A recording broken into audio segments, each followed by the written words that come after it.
Alright, so the new map we're showing off today for you guys is called Sparkfly Fen. This is an area that's a jungle environment that the undead dragon Zaitan, his minions are in constant battle over this land. There's a couple of human organizations like the Vigil and the Wild Hunt who are actually out here fighting, trying to keep the peace and trying to prevent Zaitan's minions from taking over. So the Guardian is a pretty amazing, very supportive character, but at the same time has a lot of punch. You'll notice in the bottom left-hand corner of the screen, there's a little fire effect that's going on. And this is tied to what we call the virtue system. The virtue of justice allows the Guardian so that every 5th attack that he does will cause burning on the target. The other 2 virtues he has is the virtue of resolve, which gives him additional health regeneration, and the virtue of courage, which allows him once every 30 seconds or so to basically shrug off an incoming attack. But the Guardian isn't a selfish character. He can actually sacrifice the benefits that he's getting to give it to all allies around him. This includes people who are in your party and people who are not as well. So when he sacrifices the virtue of justice, all nearby players are going to have the ability to cause burning to their next attack. Sacrificing the virtue of resolve will allow everybody to get additional bonus health regeneration, and sacrificing the virtue of courage allows everybody to block their next incoming attack. This is pretty powerful.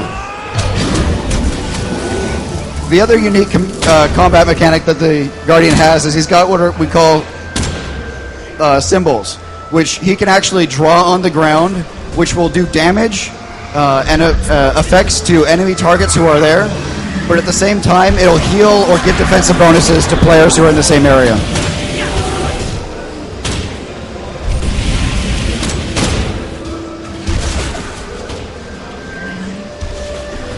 Once again, we've designed Guild Wars 2 so that we want you to explore, we want you to have fun, but we also want you to be excited when there are other players there with you. We don't want you to feel like, oh man, there's another player, I need to go find another place to play.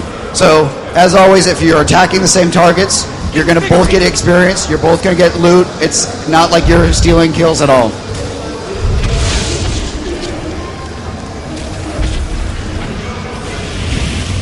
So, Matt is showing us the Ash Horizon.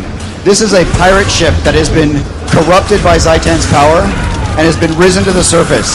It is assaulting a vigil camp on the beach with hordes and hordes of undead. And this is one of our elite events. This is an event where you need a lot of people to come together and band together to force the ship back. And we do that a couple ways. The first is you'll notice that there's some siege equipment here. We have some catapults that will actually direct damage the ship and will help you destroy it. There's also some cannons that are along the beach and further back that will allow players to directly damage the undead hordes that are coming in.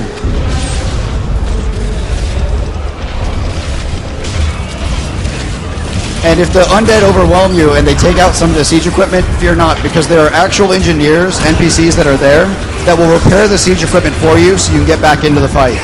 And if, unfortunately, the undead kill the engineer, well, in Guild Wars 2, everybody can res. So you just walk up, you interact with the guy, you get him back up on his feet, and he's going to repair the equipment for you.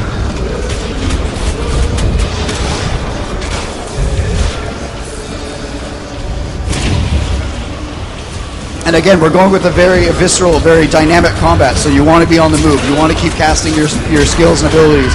You don't want to be stationary. Positionary targeting really matters here. So the Guardian is really about controlling position with the symbols. He's got a couple shields he can throw down. And he can defend his allies when they're under attack. One thing I didn't really mention about this, sir, but you can tell really easily, is there's a lot of character, a lot of attitude that we put in these animations. So they're a very fun and playful race in that regard. Because there's nothing more exciting than seeing a very small guy wielding a very big hammer.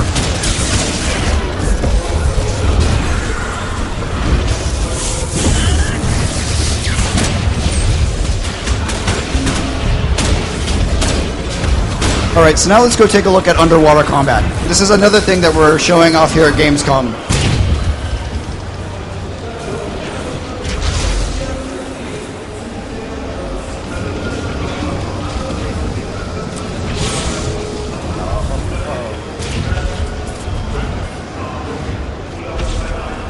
So some of you who are familiar with Guild Wars 1 will recognize that we still have our fast travel system. So it's really easy to get around the map. If you want to go hang out with your friend in one location and you're in another, it's really easy to just teleport really quickly to there. So just like how we've done the very action-oriented combat for on land, we've also done the same thing underwater. But some of the combat mechanics just don't make sense, like trying to do an area of effect placement on the ground. It doesn't work underwater because of the 3D environment. So we did a couple things.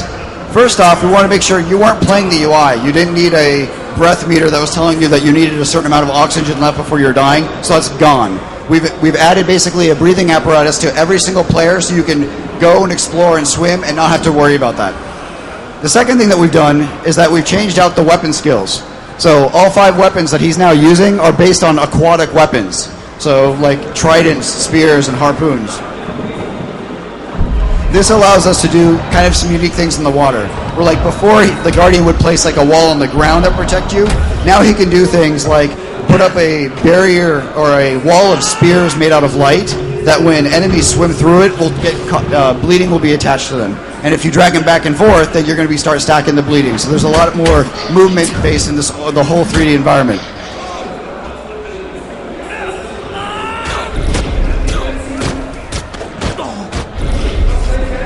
And just like on land, he can swap weapons in combat and can basically determine whether he wants to be more of a ranged character or switch to kind of a close-up melee character. This is all at your control. The other kind of cool thing, like he just did a Pillar of Light, which is this AoE, but it's also in this very 3D-based spear, so that any enemy who's in there is going to take damage. And he's also got an ability that he can actually put on an enemy that will actually drag them down towards the bottom of the ocean. Like, we're really giving this whole kind of the aspect of controlling the 3D environment.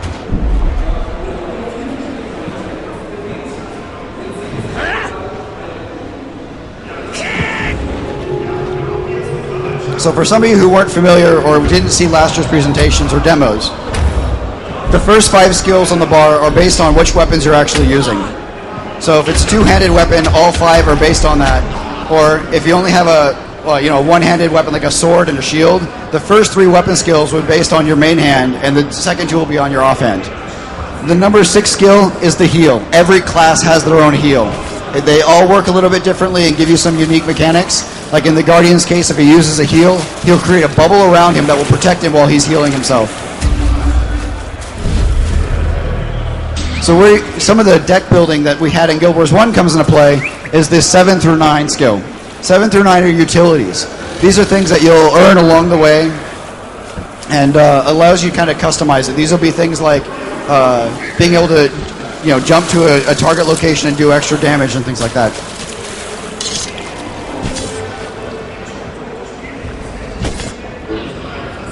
And then finally, the number 0 skill here is your elite.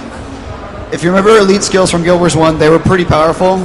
In Guild Wars 2, we took it to the extreme. So you're going to be doing massive damage with these things, or there's some very unique mechanics that happen with this. This is basically going to be the ability you're going to use when you know you're in trouble.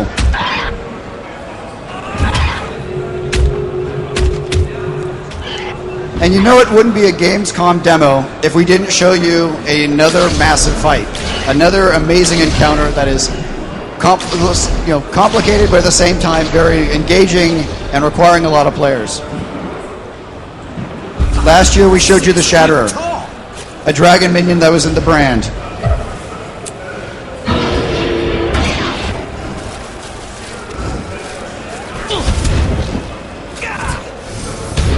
But this year, as soon as Matt gets out of combat, we'll show you another one.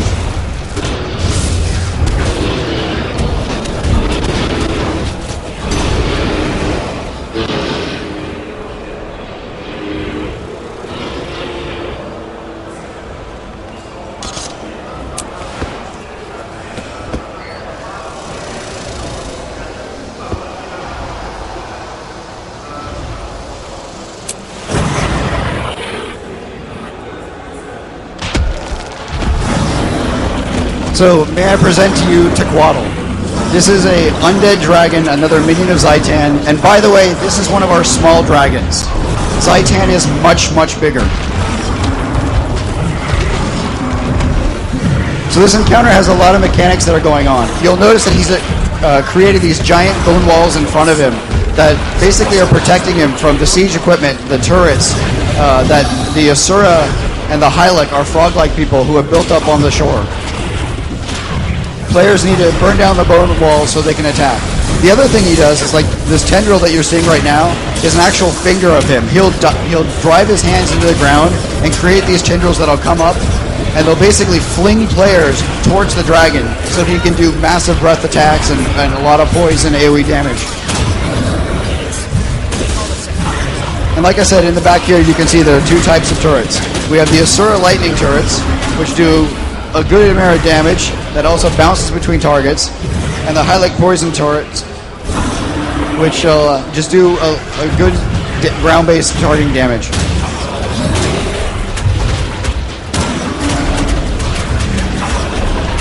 Tequatl occasionally also flies up in the air and spits out giant pools of poison.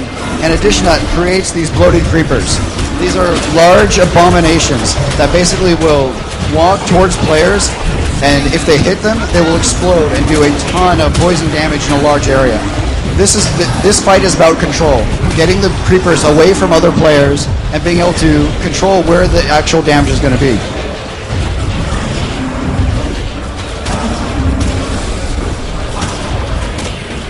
So as you can see, we probably have about 30-40 people from here on the show floor, but also back at ArenaNet. Devs are staying up late in order to play with you guys and let you get the full experience out of this game. So the other cool thing about this encounter is that there's a giant mega laser in the back that you saw just fire off that will hit Tequatl, stun him, and basically allow players to get in and do a ton of damage. But they have to be quick about it, because at the same time, as soon as he gets back up, he's going to start doing a boatload of damage. It's going to just wipe the floor.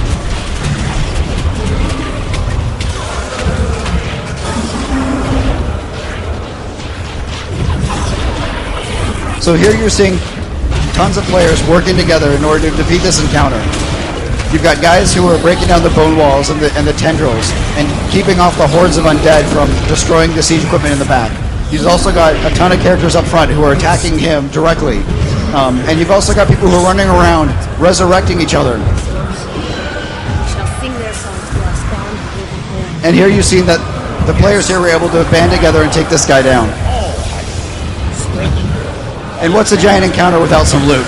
So everybody who participated in this encounter, whether it's just a little bit or was there for the entire thing, is going to get something out of this chest.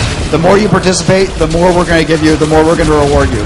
So there isn't anything about competing for loot, competing for prizes. This is everything that everybody gets. They're going to each get something that they can either use or they can sell or trade to other players.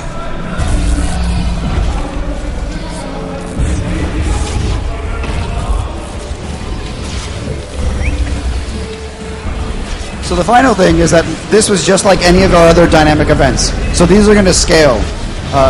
The more people that show up, maybe we'll give the boss a couple of additional abilities, or he'll get additional life, or it'll be a little bit harder. But all the while, we're encouraging players to come together, band together, and do some, come for a common goal, common objective in order to take these guys down.